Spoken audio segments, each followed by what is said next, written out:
Let's do it. Hello and welcome to Celtic State of Mind. It is Friday. My name is Laura Bradburn and I am back in the hot seat after what I believe was a very good show last week, Brian. I understand it went very well. I did catch bits of it. How did it go? Yeah, it was really, really good. It was good fun. It was good to be in the hot seat, but I must admit I'm glad you're back, Laura, just to take the pressure off on a Friday.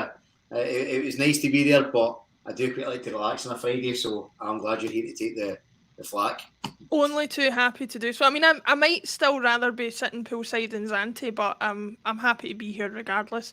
And we are joined also by Liam from Celtic Down Under. How you doing, Liam?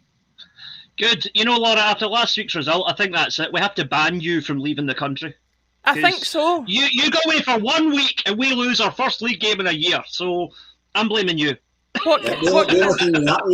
The only thing with that is Laura gets to blame for an awful lot. Laura, I'm pretty sure Laura gets blamed for 10 in a row failing. I'm pretty sure she gets blamed for getting knocked out in Europe last season. So let's not pin St Mirren on it as well, please. No, let die. I mean, to be fair, I'll quote what my wife said to me once. She said the great thing about women is that they'll always tell you exactly why you're wrong. Well, I mean, yeah, sure. I'll agree with her on that. But in case anybody's wondering, your computer screen or TV screen isn't playing up. My camera seems to be wanting to focus on Lionel Messi's face behind me. Now, it's a beautiful face. I don't disagree with it. Artwork by Stan Chow, by the way, if you're wondering where it's from. But just in case you're wondering, that's why it's going a bit haywire. But we will get into the talking points today. First thing I want to do, Brian, Liam, I don't know if you saw it online last night, but there was a lovely video circulating of a wee boy, I believe his name was Patrick. His mum Natalie put it on Twitter, and he got, for his birthday yesterday, a ticket to his first ever away game for Celtic. So he's going to Leipzig. So just wanted to say, don't know if they watched the show or anything like that, but from everybody at Acsom, happy birthday, Patrick. Hopefully you have a fantastic time in Leipzig. I'm very, very jealous because I won't make it there. But I hope you have a fantastic time and bring us back a win, because apparently people can influence that type of thing, according to Liam. But as we say in Japan, Patrick or Tanjobi or Medetto. Yeah. Happy birthday. I don't know why you're talking about jobbies, but anyway, that's fine. Brian, we'll get started with the strapline before we talk about much else. Interesting comments from Andy Robertson talking about his love for Celtic continuing, his desire that one day he might pull on the green and white hoops. What did you make of the comments? Do you see it as something that's potentially going to happen in the future? Is it something you would want to see happen in the future? I think I'd want to see it happen if he's still at a reasonable age and performance level. You know, I no disrespect to Roy Keane, but I even remember when Roy Keane was coming to Celtic, I wasn't keen, pardon the pun, at the time, because I felt like he was coming for a holiday and his best days were behind him. So if Andy Robertson, if anybody else has made their money, doesn't need to worry about where they're playing a career and wants to spend the last few years at Celtic and at a good level, brilliant. If they're James McCarthy and they're not going to contribute, but they happen to be a Celtic fan, I'm not that keen. As it is, Greg Taylor's the best left back in the world, so I don't see why we'd replace him at the moment. But listen, I think it's always nice when you hear players in other leagues talking about their affection for Celtic, especially when you know it's genuine. But like any player, as long as he's got something to contribute and he's going to do his best for the club and he's got something to offer, then of course. But I don't like when players sort of use Celtic as a, you know, last tick of the box. I'm about to retire. Let's say play for one big last move and then move on. Yeah, I have to say, Liam, I kind of agree with what Brian's saying there, and I had slightly stronger feelings on it because I think we've seen examples.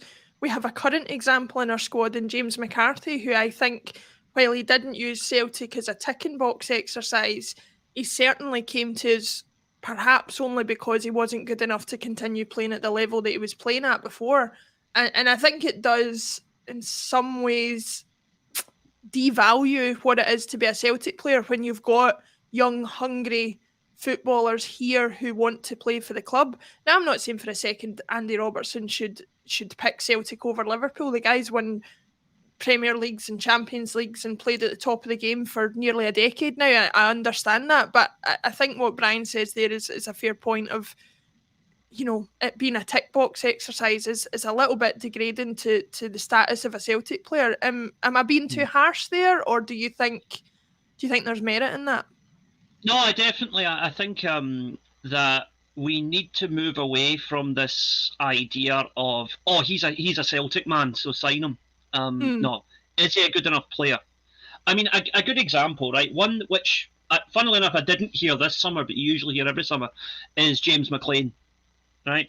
You know, James Mclean is a well-known Celtic supporter. His let's just say that his political views align with a lot of Celtic fans' political views, myself included. But you know, is he Celtic quality? Not even close, in my opinion. But you know, he's one that every year or so you do hear a lot of fans very vocal saying, "Get sign James Mclean, he'd be brilliant for us." But no, we need to get away from that. You know, with Ange coming in and becoming the manager, our horizons have broadened, you know, massively. We're bringing in players from Japan, from the Russian league, from Israel, from, you know, Australia, Argentina. We can look a bit further beyond than just Celtic supporters, I think. Yeah, I think that's a fair point. I think sentiment, as we've talked about before, I said it way back when Neil Lennon was still manager and it was clear that his time at the club was over. I think sentiment has led us down a less than healthy path at times. So, you know, I don't see this any different. Of course, I mean, I'm maybe taking a too negative spin on it, Brian, by focusing on that aspect of things. The bottom line is a world-class footballer is saying that he wants to join our club, and you know, it's nice to hear at the end of the day. Yeah, I mean, I don't know if he said he wants to join the club now. You know, that would be a different conversation. You know, if he decided, if Van Dijk decided, you know what, Liverpool's lovely, but let's go back to the Gallagate. Listen, he's got a certain Greg Taylor to get off the team sheet, which well, that's the thing. I was being a wee bit facetious saying he's the best left back in the world, but he's certainly the best left back in the team. He's been the best left back in the country by a mile. I think he's been really good this season. Not the best right back according to FIFA. Did you see James Tavernier is the best player in Scotland apparently? Aye. God. I can't even go down that route the hero day. Shrug emoji. Well, I mean, if you want to know what I think about FIFA, I will. Sorry, please pay me a £5 and I'll give you a box that may or may not have the rest of my comment in it. Sorry, Brian. Ian's comments are reserved for behind the paywall. Aye. I should state at this point, Acsom will remain free to anybody who wants to watch it, just to clarify. Yes. Before we continue, we'll get some comments in. Keith Oakton says, hello from Plymouth. Hail, hail. Hope it's nice down there. It's usually nice weather down there. Paddy Lavery, unfortunately, says, afternoon all from a soggy Ardoyne. But thank you very much for joining us. In reference to the Andy Roberts thing, the Urban Culture says, if in the future he's still a good player, we should sign him. No harm in it. Oh, geez, I didn't even read that before it went up. We will leave that there, but it does bring on an interesting point that we are going to get to before we move on. But Magnet67 says, I'm a Celtic man, wish they would sign me. Interesting point there. Brian, I'll come to you first on it. There was a term used in that comment that I don't personally like to use, although I know some Celtic supporters like to use and are entitled to do so. But we've seen that particular term weaponised against us allegedly this week. Former Rangers player, current Kilmarnock player Kyle Lafferty has been videoed responding less than kindly to a Celtic supporter winding him up when taking a photograph. Now, I should state at this point, I don't have any particular interest in being the type of person who takes the mick out of somebody for giving you their time for a photograph like that. Having said that, I think the response, if it proves to have been what we think was said in it, I think it was over the top. not just over the top, absolutely bang out of order. And I think in certain quarters it would be treated extremely differently if it was the other side of the fence. Brian, you had some thoughts on the Kyle Lafferty incident that you wanted to discuss. What were your thoughts on it? Well, I just think a couple of things. I always refer to him as Kyle Lafferty because that's what I did for Macy's career. Because he's rotten. But I think the thing about it is, right, so first of all, I hate that pattern of people going up and getting photos and then making a fool of the person I've just took a photo with. Right? I think it's nonsense. I'm not a big fan of going and getting photos with someone anyway, right? But if you want to do it, but don't be an idiot about it. So I don't really like when people do that at either side. Scott Brown said it a million times. Yeah. It's nonsense. However, for to come out with that response is stupid, to say the least. Now, out with what he said, why he said it, any of that stuff, it's the lack of media attention on it that's killing me. In a week when Celtic fans have been slaughtered, called disgusting, called horrible, called filth in the media, fragrantly, there's a guy who's using language like that, and yet it feels like it's not a big story. Because in Scotland, it feels like that's something that's just said and we get on with it. And it's the same for every term like that that's used on both sides. But the fact is, that's a professional footballer in public saying something like that. And it's in no way. I mean, I think he got one blurb on the BBC Scotland footballing site, the actual main news. Nothing like that. Not playing hate speech shocker or some sort of headline like that. And I can't help but feel that if that had been Callum McGregor in the same situation, using a different word, then it would have been plastered all over the place. Now, we've seen Piers Morgan, Jeremy Kyle, as if anybody cares what he thinks, and some other, Graham Souness, and other people slaughtering Celtic for things. Whether you agree with them or not, it's irrelevant. The fact is, there's a complete lack of consistency across the board. And unless he's dragged over the coals and punished severely for saying that, it opens the floodgates, because then Celtic shouldn't be criticised for using similar language. Do you know what I mean?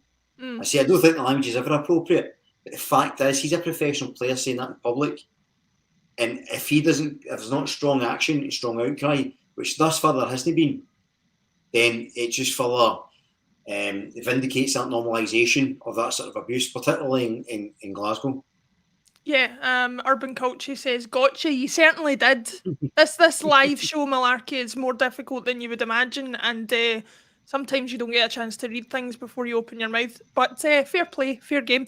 Liam, I think what frustrates me about the whole thing, to touch on what Brian said there, is there are certain situations where if Kyle Lafferty had commented on the colour of the person's skin, if he had commented on the fact that the person had a disability, if he had commented on the fact that the person had any other sort of thing that made them different to him, he would rightly have been lambasted for it and rightly been pulled up over the coals for it. I think what Brian's saying and what I agree with is there's two aspects to this which mean it's not getting the same coverage as it would if those things were happening. One, it's a sort of derogatory term that's used for Catholics. And the other thing is, it's Kyle Lafferty, who is perhaps, part of the side of the establishment who would choose not to cover this in mainstream media in Scotland. I guess your thoughts on it. What did you feel when you saw the video, and what are your feelings the same as Brian's in the aftermath of the whole situation? Well, to be honest, speaking more generally, beyond just the scope of that video, beyond thinking about the media's attitude towards both Celtic and Catholics in Scotland in general in the last couple of weeks, it just underscores why I chose to walk away from a career in journalism back in 2006. I was told by certain people who shall remain nameless, but names you will have heard of, that a guy with a name like Liam is never going to become an editor of a newspaper. That kind of thing is still prevalent in Scotland. It is still, a daily part of life.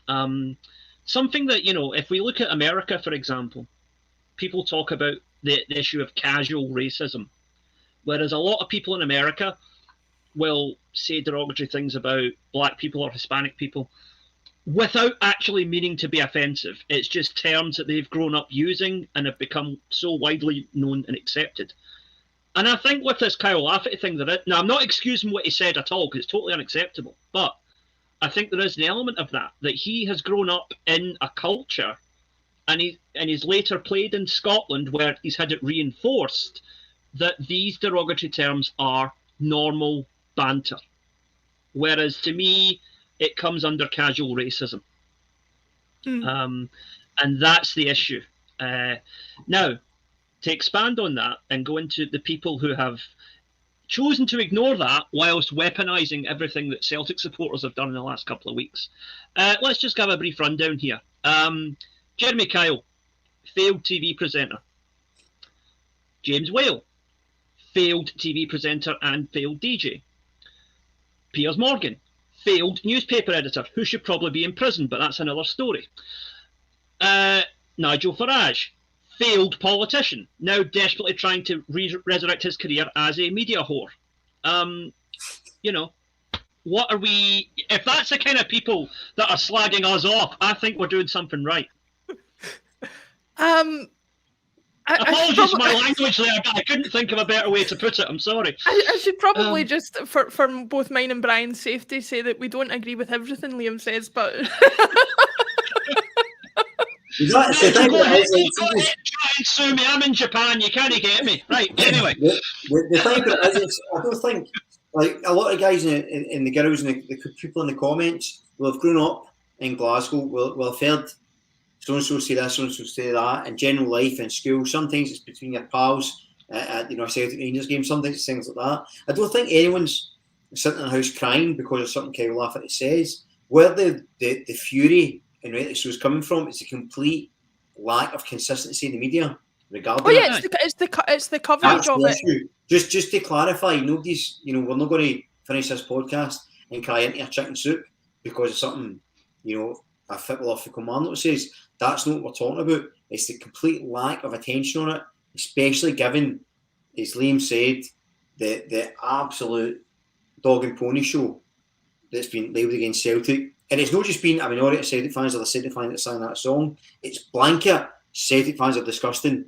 This behaviour, that behaviour. And it's like, well, let's all, relax for a second. Michael Kelly, by the way, didn't cover himself in glory either when Kyle interviewed him, which is worth a mention. But so again, it's no I don't think anybody in this show, if you saw a group chat, you would know we're all fairly thick-skinned. I don't think anyone's getting themselves upset about the phrasing. It's the lack of media consistency is what's inflaming the discussion today.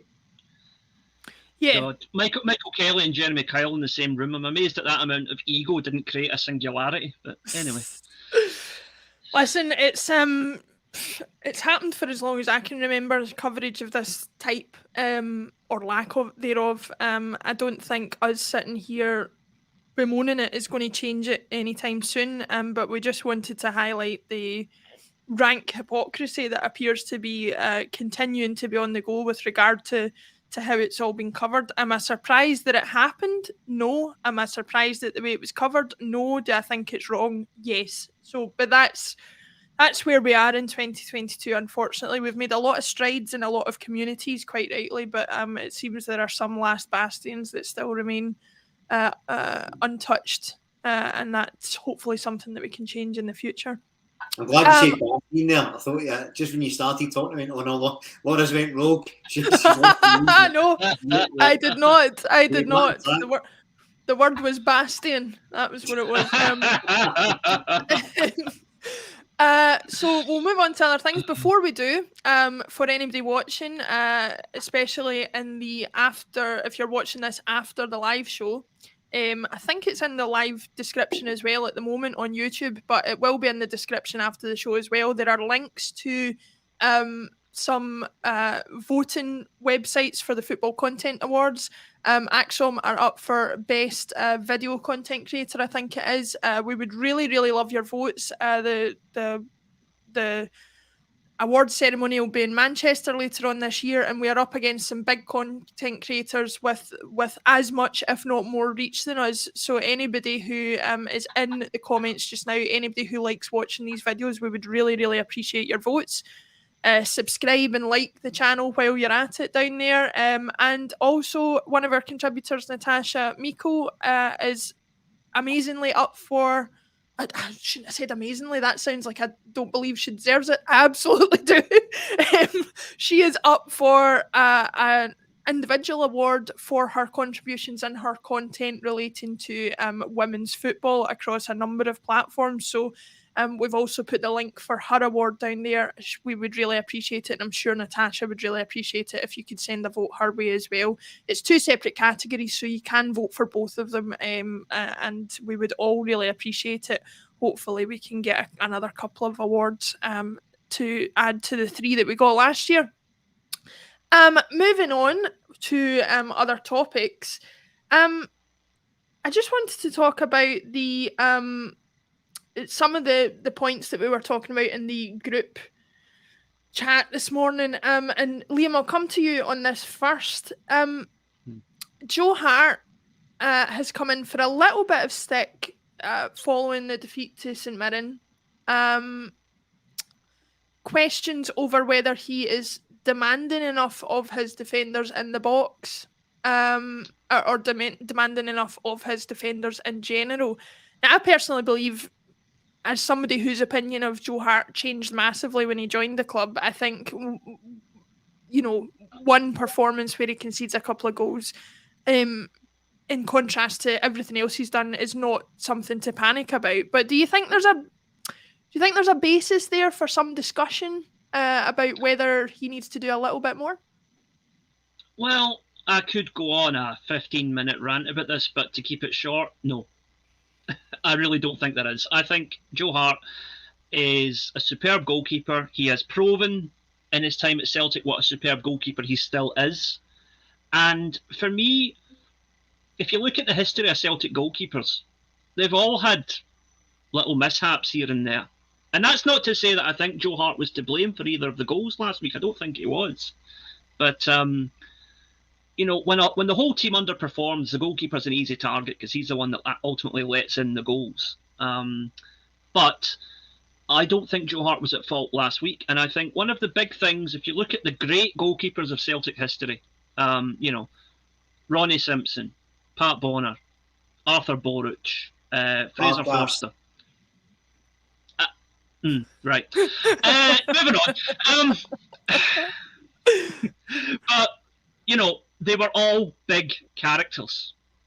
Big characters who could soak up criticism, and if they made a mistake, they bounce back the next week even better. Right? Now, compare that to across the city.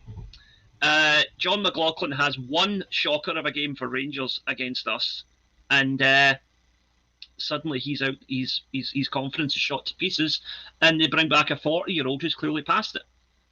That, to me, speaks volumes about the character. You know that Joe Hart is going to come back next week and he's going to have a great game because that's the kind of character he is. He's not going to let it get to him. And ultimately, it's a blip. People have been saying that all week, but that's all it is. And unless we lose the next 3 or 4 games, this is a blip. That's all it is.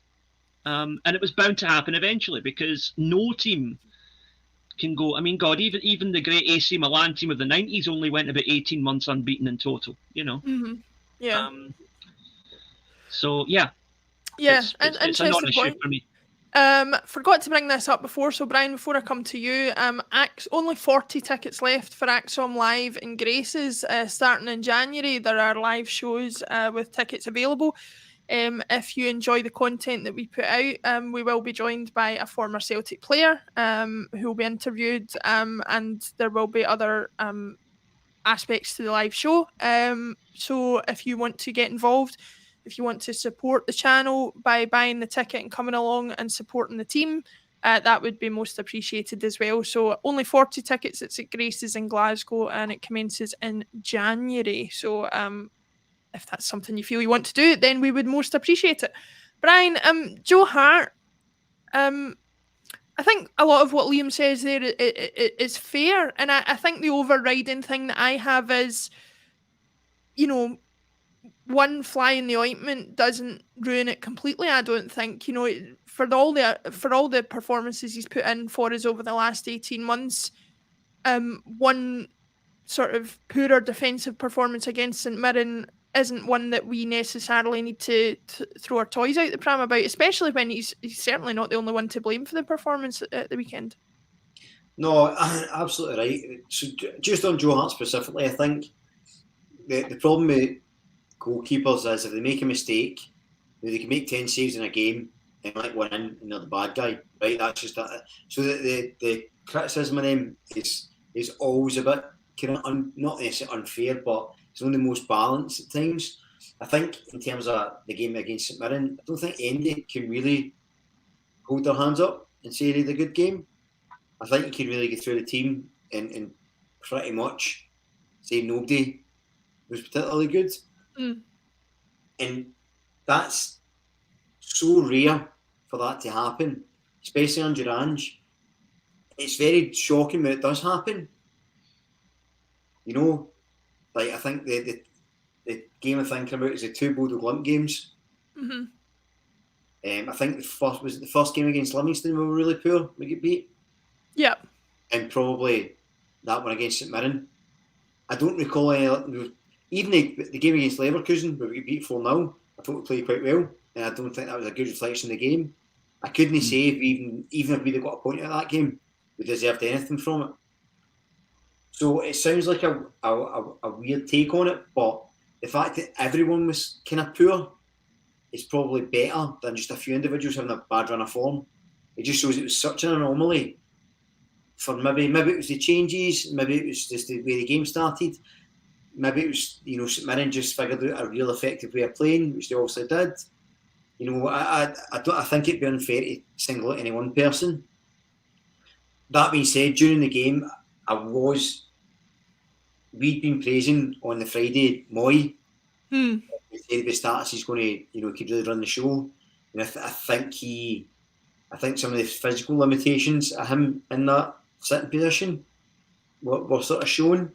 But again, it's, you know, in theory, even if he had the worst game of his life, which I mean, you know, 10 players about him, we could have dragged that through. But I don't think anyone was especially good. So I think it'd be a bit unfair to criticise Joe Hart. You can criticise him for mistakes as they go, but I don't think you can criticise any one player for that result, if that makes sense. Like, I think he was culpable for the Shakhtar equaliser, I would say. I thought he could have done better there. And it's fine to criticise for one player, or maybe could have done that. Like, you know, Kyogo and stuff were quite wasteful as well. And we all love Kyogo. So it's fine to criticise individuals for certain things they do, but I don't think you can blame a full result on any one person, especially that result. Because as I said, I don't think anyone was especially good. Yeah, Liam, Brian raised an interesting point there, which I wanted to further on. Ange himself said that perhaps one of the mistakes of the game against St Mirren was the selection of the team. But when you actually run through the selection of the team, you've got Daisen Maeda, Kyogo Furuhashi and Lee Labada up front, David Turnbull, Aaron Moy and Callum McGregor in midfield, Greg Taylor, Maurice Yents, Stephen Welsh and Tony Ralston, and then Joe Hart in goal. So of those 11 players, really you're only talking about Stephen Welsh, Tony Ralston, David Turnbull and Aaron Moy, who would not be considered regular first starters for Celtic. So building on what Brian said there about Aaron Moy, do you think that comment from Ange was in direct reference to those players who don't regularly start perhaps being the wrong choices, or was he talking about more, you know, a more fundamental change to the way that we were playing? I think he was just generally talking about changing too many players in one go upsets the balance. Because those, you know, that team you just rhymed off, I could be wrong, but I think with the exception of Welsh and Jens, they're all full internationals. So their quality is not in question. But that is one of the worst Celtic performances I've seen since the year we blew the 10, to be quite honest. But in saying that, if I were a St Mirren fan, I would be very, very upset with the way the media has covered this game since Sunday, because it's been all about Celtic failed, Celtic underperformed, Celtic don't have the squad that they think they do. St Mirren came out, they were brave, they were aggressive, they had a game plan, they stuck to it, and it worked for them. If more teams in Scotland did that, Celtic and Rangers both would not have it anywhere near as easy as they do most of the time. And there might actually be a decent challenge in this league. I think you do have to give some praise to St Mirren for this, and I really do. It's another aspect of our media that's just utterly shameful. Whenever Celtic or Rangers lose, it's automatically their fault. It's never, apart from in Europe, they never ever give the opposition any credit. Well, before I come back to Brian on this one, Liam, I'll pick up on what you've said there. One concern I've had about some of the media coverage that we've had is that, you know, there's been a lot of discussion around the way Ange likes to play his football. There's been a lot of discussion about the fact that we like to take quick throw-ins, we like to take quick free kicks, we like to, you know, never stop. That's become our mantra kind of thing. Do you think that's kind of, that being so well known has also almost worked to our disadvantage? Do you think teams are clocking onto that and closing it down? No, not that in particular, because I don't think the faults in Celtic's game last weekend were in how quickly we moved the ball or how sharp we are with our set plays. It was just simply the team underperformed. You know, the whole we never stop, right? If you look at, as an example, Jota's goal in the game against Rangers, that was the classic example of Ange's philosophy in full flow, and that was less than a month ago. You know, this whole philosophy where, while they're still greeting about having a free kick given against them, McGregor's played in O'Reilly, O'Reilly's played in Jota, and Jota stuck it in the net. That is why we are the best team in Scotland at the moment. And one loss to St Mirren is not going to change that. Yeah, I don't think it is, Brian. I think this is probably just another test of us as a team and us as an Ange as a manager. That he even said when he was covering the Sydney Cup over in Australia, doing some press over there, this is just part of sport. This is just something we should come to expect. As good a team as we are going to occasionally mess up. It just, to be honest, it just makes the Invincible run that we had a few years ago all the more amazing, because I would say Ange's team is a lot more dominant in the games that they win than Rodgers' team was a lot of the time, but it was Rodgers' team who managed to go that Invincible run. So there's pros and cons to both sides of things. Yeah, and I think that the thing about it is as well, you say it's one game, it went a bit south and they'll move on. I think Ange, is, in general, handles things exceptionally well, and every challenge we've faced, we've sort of overcame. And I think he was right in what he said. He sort of said that if anybody was thinking with the finished article because of how well we've done, this is a start reminder, we're not, and there's still a lot of work. And I kind of love that take, because I like the fact that we're good, but we're nowhere good as we think we are. We've shown we're good, and we've been fawning over them all season, but, you know, with good cause, because we've been excellent. So maybe this might be a wee blessing in disguise, just in case there was this attitude of complacency. And, you know, I don't imagine Big Ange is the type of fella you want to go into at full time after playing like that, if I'm honest. I don't imagine that be a conversation I'd want to be party. And I don't expect it to happen, you know, for a while after this.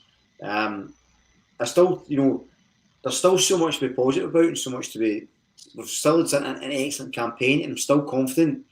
It's no changed my thinking at all. If we'd have won 9-0 against St Mirren, I'd still be feeling the same way I'm feeling now. If you know what I mean? It's disappointing. I was furious on the day, obviously, but in the wider context, we're in a great place, and, you know, as Liam said, if we lose the next 4 games 2-0, then maybe start to wonder if there's things that even change. But I think we're all right just now. Yeah, I think that's the big point we need to take from it, Liam. What Brian says there is, I remember during periods of other managers' reigns where it was really going going Pete Tong, for a want of a better phrase. You think back to Tony Mowbray, you think back to the tail end of Neil Lennon's reign, some other managers. You worried sometimes that this was the start of a bad run. I don't think we have that feeling with Ange. We see this as a blip, not as a sign of things to come. Yeah, and I think such as the fallout from it as well, the kind of the hysteria, for want of a better word, in certain quarters of the media, that Ange is going to be ultra determined to make sure it does not happen again anytime soon. Yeah, as they say, I feel for our next opponents, because they St Mirren may have angered the beast, so to speak, and we may be seeking revenge against whoever the next team is. So that'll be interesting to see. Talking about the squad and the fact that we couldn't really cope with the number of changes, or there's a suspicion that we couldn't cope with the number of changes. Brian, I'll come to you on this first. I think it brings home to us that maybe the strength and depth of squad that we thought we had is possibly not as strong as we thought it could have been. Where are areas for you in January that you think, we need to bolster that to see out the rest of the season? It's a hard one, because I think that, like you touched on it earlier, but that team that started will beat most teams in Scotland comfortably. So I think it's just because it was such a bad performance, there's questions of, is the squad as good in depth? I think there is a drop-off in some positions, but I still think those positions are well manned, if that makes sense. I think I've been a big fan of Stephen Welsh. I think he's been a wee bit underrated at times, but he did struggle against the sort of physical presence of the guys. I would say that as well. I've been a massive advocate of Stephen Welsh, and again, I don't think one bad performance is anything to berate the guy for. But I do agree with you. I think he really showed some of his weaknesses in that game. Yeah, that sort of, it was almost like the sort of new football philosophy of playing out for the back. The defence being quite athletic, quite pacey, good passers, versus the old school of the big ugly striker just lumping the ball in, and you need to be bigger and stronger. I'm going to bring up Starfelt. It's not to criticise him because he wasn't even playing, right? So you can't blame him for that, right? It wasn't his fault. But he does have him and Welsh do have similar failures, I think. I've seen a weaknesses in their game. Just in terms of that, they do kind of get caught under the ball a lot because they're not the biggest. So that's maybe a concern. But, I think I've said kind of consistently, no matter if we've got 22 players that are absolutely world class, we should still be thinking what's next. We should always be planning. And I think Postecoglou said something like he's planning for the next 3 transfer windows. He's got enough players in place. If someone leaves or something happens, it can be agile, and he's planning ahead, and he's always looking to improve. And I think when you play at Celtic, you should always have, I don't like when we sign squad players. I don't see why you sign a player who should be better or as good as the player in front of you. The question, have we done that? I think Ange has been a good sign. I think he's a bit more complete than Starfelt and Welsh. So in that regard, that was a good signing. But without our Carter Vickers in the team, all the centre-halves look a bit weaker. It's the same if you lose Callum McGregor for that midfield. It's not necessarily a reflection on the other players around them, because they're all good players. But when that special player drops out, there's naturally a drop-off. You're going to have that in any team. So I don't mean to pee in your chips, but I think the squad's pretty strong, pretty healthy. But I do think we'll strengthen, but not because it's essential that we strengthen. I think it's just one of those things we're always going to do to keep the competition flowing. I mean, we mentioned Greg Taylor a few times. The difference in him since Bernabé's came into the club has been incredible. Whether that's been he's just improved on last season as some of the squads have, or he's took that extra initiative to think I need to fight even harder for my place. We should always have that. Like even Juranovic, he knows Ralston's at his back, and Ralston's going to work hard. You always need to have these players. There is a couple of weaknesses in the squad, but then that's why I'm just saying he's looking to recruit, he's looking to plan ahead, and I think that's really important to remember. Yeah, Liam, Ange made an interesting comment in relation to what Brian's saying there. He has come out and said he's looking to strengthen in January, and while I think that's just a key part of any manager's job and something that I don't think we did enough of in the past, we've never really capitalised from a position of strength. I'm glad to see him saying that. But one interesting thing he did say was he said he's as much doing it to strengthen as he is to cover the fact that we might lose a couple of players. Does he know something? Well, does he know something we don't know? Are you anticipating that we might lose some of our first choice as quickly as January, or what's your take on his comment there? I think it's just a case of him hedging his bets, because the reality is, there's a World Cup in November. We are probably going to have 7 or 8 players at the tournament at least. There are questions of, could Matt O'Reilly get into the Denmark squad? Could Joe Hart possibly force his way back into the England team? I mean, who knows, right? If Jota continues to perform at Champions League level, there's got to be. Even a team as good as Portugal, they've got to look at him for their squad, if nothing else. And if... Well, they can't call up Ryan Kent, so... No. Unfortunately, he's unavailable. I think his security tag means he can't leave the country anyway. But anyway, you're in some shaky ground today, Liam. My God. Sorry. If Ryan Kent's lawyer's watching, Liam's only kidding. Aye. Sorry, if Ryan Kent's lawyer is literate, I think you're making a big leap there, Brian. To be honest, but anyway, as I was gonna say, we're gonna get offers for whichever players perform well at the World Cup, and could be the Japanese players, but it's more likely to be somebody like maybe Carter Vickers for the US, as I said, O'Reilly for Denmark. If those teams do well, and I think both USA and Denmark are good bets to get to at least the second round. Japan in a group with Spain and Germany is going to be a tough one, but traditionally, one of those teams bombs at the early stages, so you never know. They might sneak through in second place. But I think that realistically, we could get big offers for some of these players. And if we do, then that's where Ange brings in the quality. But the good thing is, if you, for example, buy a player like Kyogo for, 3.5 or 4 million, something like that, an offer that we get for him if he has a good World Cup is going to be probably in the 15 to 20 million bracket. And I think Celtic would actually want more than that to let him go mid-season. In which case, you can then go back to the J-League or go to another lesser-known league and hopefully dig out a similar gem for a similar price, but you've now got 4 times the money. So you can go and do that with 3 or 4 other areas of the team as well.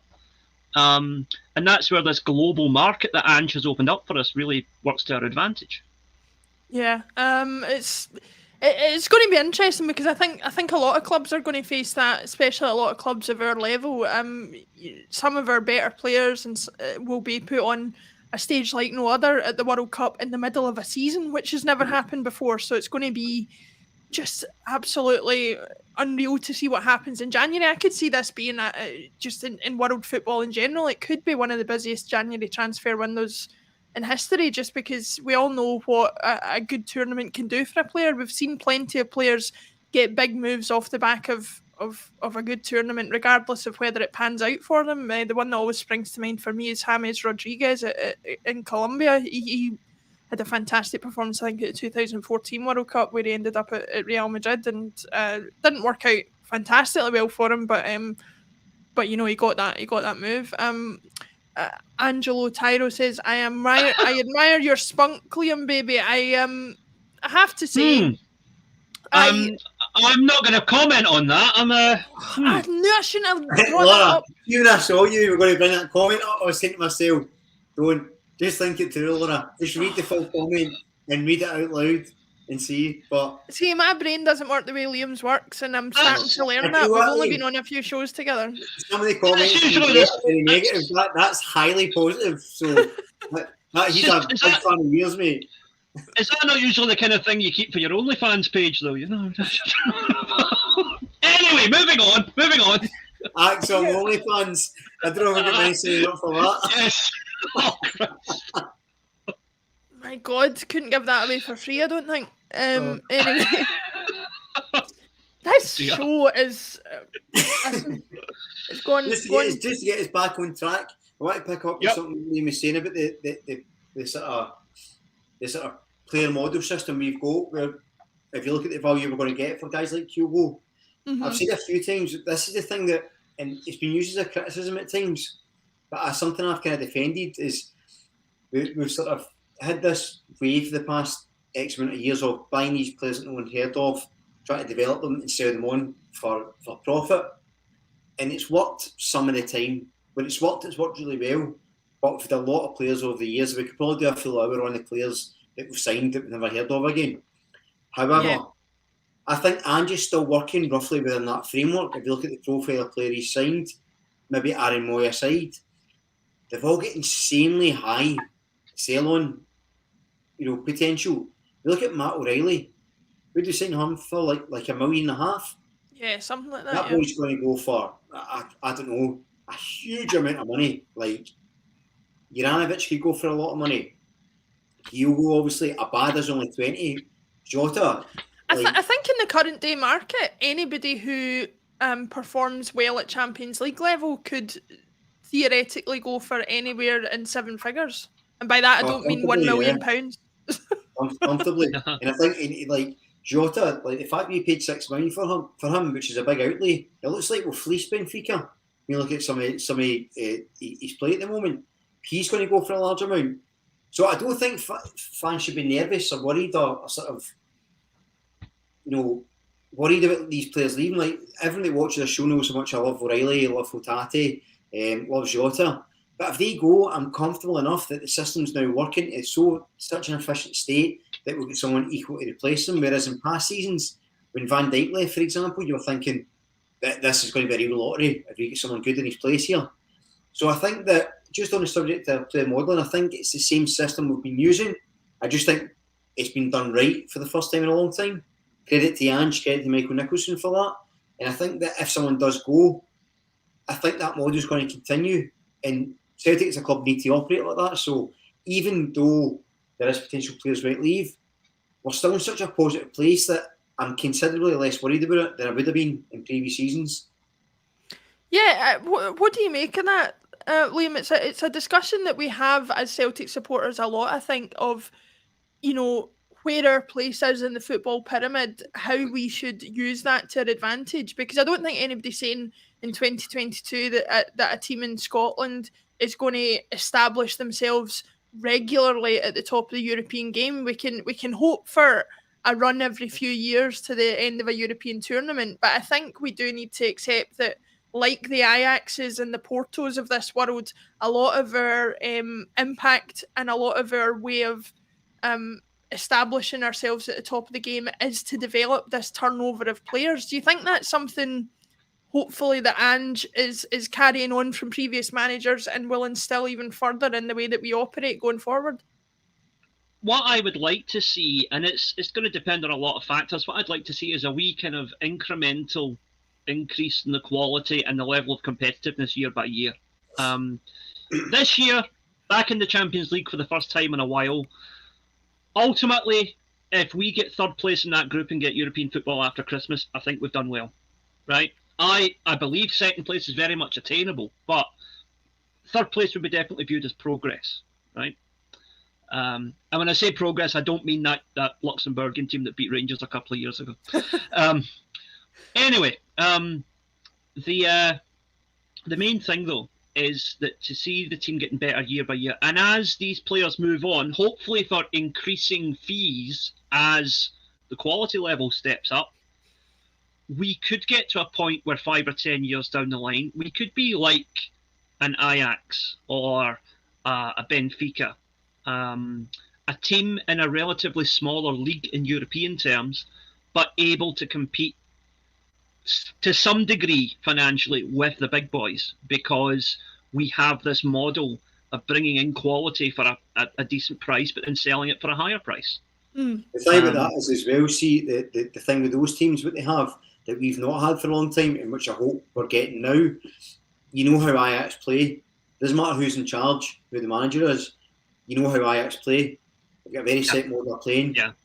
You know, same with teams like Benfica, you know, your Leipzig, Salzburgs, you know how these teams play, they've got a set structure. And if you're a coach coming in, you come in and you need to coach your team to keep playing that way. They sign players to benefit that system. Ange created a system that I think is highly effective, you know, and I think it will be highly effective in Europe as we move forward as well. But there's no point in Ange when he eventually goes, which won't be Huddersfield or Brighton or whoever he's linked with, but when he does eventually move on, if we maintain that system of play and sign players to fit that and just get a coach capable of keep delivering it, that's how we move forward as well. It's not just about the players, we have to be consistent. Because this is kind of the problem we've had with the academy, is the fact that we've been signing these players to fit a manager's view, and then he changes philosophy. So these players in this academy might not fit. Then another guy comes in and so on and so forth. So it's a bit consistent. I think you're right, Liam, but I think that will help longer term. It'll be interesting to see where it goes, that's for sure. To finish off the show, I want to take it back to the roots of the club. And I'm going to do that and get your thoughts on it, guys, once we play this video. This is a video that Colin Watt, one of our regular contributors, one of the OG contributors to Acsom, shared in the group. He is part of Greenock CSC and shared a very touching video with us in the group chat for Tabawari Nursery School in Rwanda. The CSC in Greenock have basically built this school from the ground up with funds from the CSC and raised by the CSC. A very fundamental part of why Celtic as a club was established. And I thought it would be interesting, you know, to put aside a lot of the other things going on in the world and just show people exactly what your money can do when it's put to the right places. So if you'll give us a couple of minutes of your time, we'll just show you this. Hello people in Scotland. This is Aiden Jamsima. As you can see, this is our school, Tuwalenasan Primary School. The school has got 225 students. Currently they're in their holidays. Yeah, we hope to resume very soon.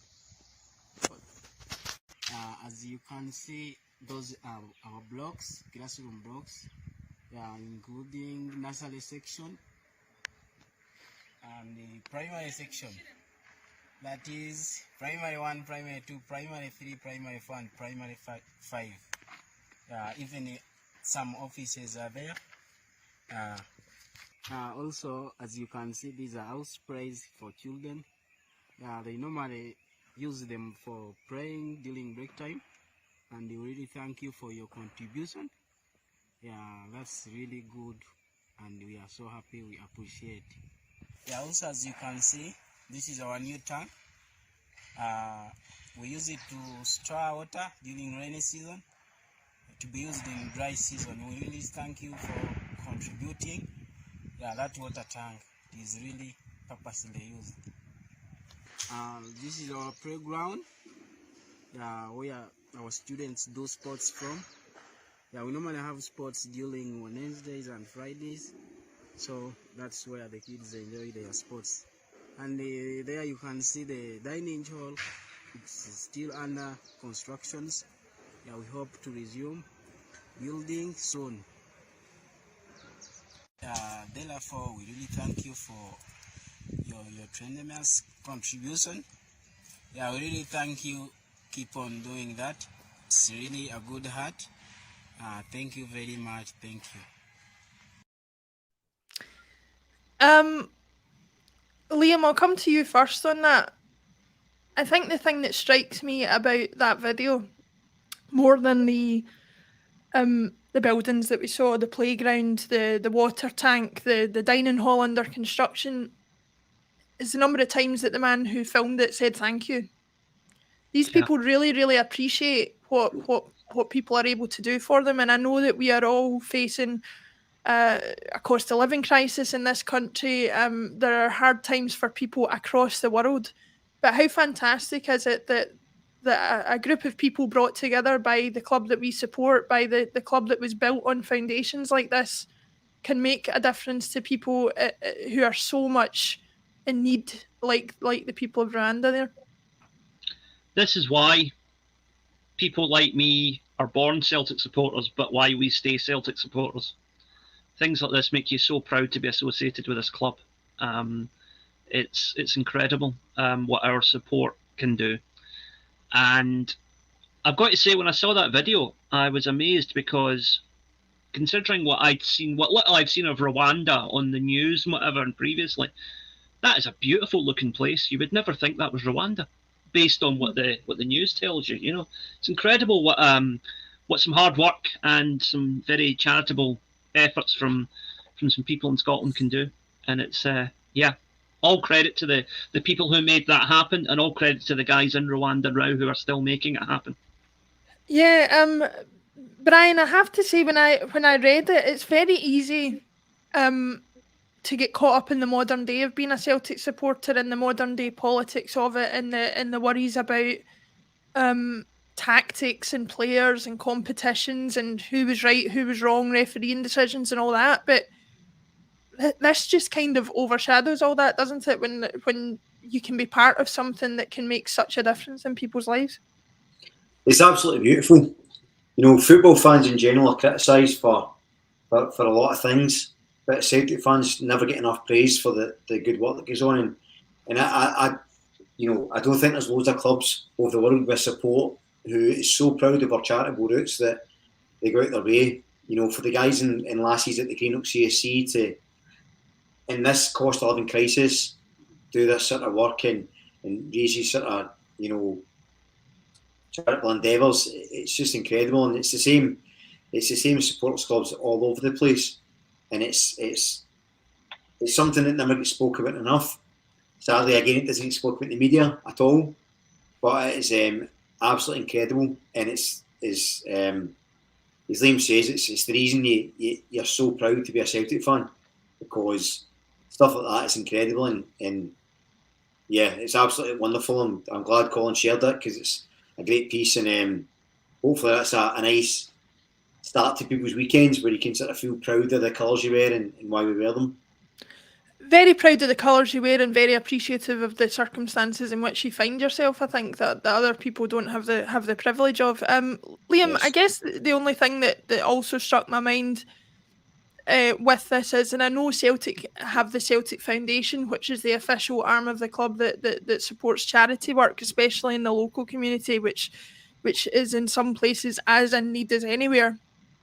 But I guess the question that raised my mind was, this was done by a group of people come together because of Celtic, but entirely separate from Celtic in terms of it was a Celtic supporters club. They raised the money, they donated the money, they organised all of that. Do you think the club perhaps needs to get back to the roots a little bit more and do a little bit more from the charity point of view? Are they doing everything they can in the modern day to support projects like this, or would you like to see them doing a little bit more? I think they definitely need to do more. And I don't want to end on a negative by having a go at the board, but the board are very good at attaching themselves to charitable projects that they did not initiate. You know, if you think back a few years ago to the Thai Tims, that was a Celtic supporter in Thailand and his family who set that up, right? Celtic themselves were very quick to get involved with it and invite the kids over to Celtic Park, whatever, and that was great, but the club ultimately did not make that happen. It was this individual with a vision who made it happen. Other great Celtic supporter charities, you know, like Colin was talking about with the Greenock CSC. I've read numerous stories about other CSCs that have done similar. The Green Brigade have got their annual food drive, I think, at the next home game. Funny how the media won't talk about that, but they'll talk about banners all day long, isn't it? In a time of a cost of living crisis and a food bank crisis, you would think that a group of people coming together to get as much money and food together to help the hungry would be far more important than some banner that offends a few rich people, you know. But anyway, no, I think the club can do more, absolutely, and I'm not going to get political about it. I'm just going to say that. Yeah. If anybody wants to see Liam getting political, just follow his OnlyFans. Big Liam. We'll put the link in the comments. Right. Most OnlyFans as a platform is used for a lot of things, but yeah, I've never seen that before or heard of that before, I should say. That's interesting enough. But it's been a very interesting show. Whether you'll ever see the three of us together again is not up to us, so we'll see what happens. But if I get back tomorrow, it's been nice knowing you, everyone. Brian, Liam, thank you for joining us. Thank you everybody in the comments. It's been a fantastic show. We've really enjoyed it. Don't forget to get your votes in for us and get your tickets for the live show if you can. Liam, Brian, thanks very much for joining us, and we will see you again very, very soon. Cheers, everybody.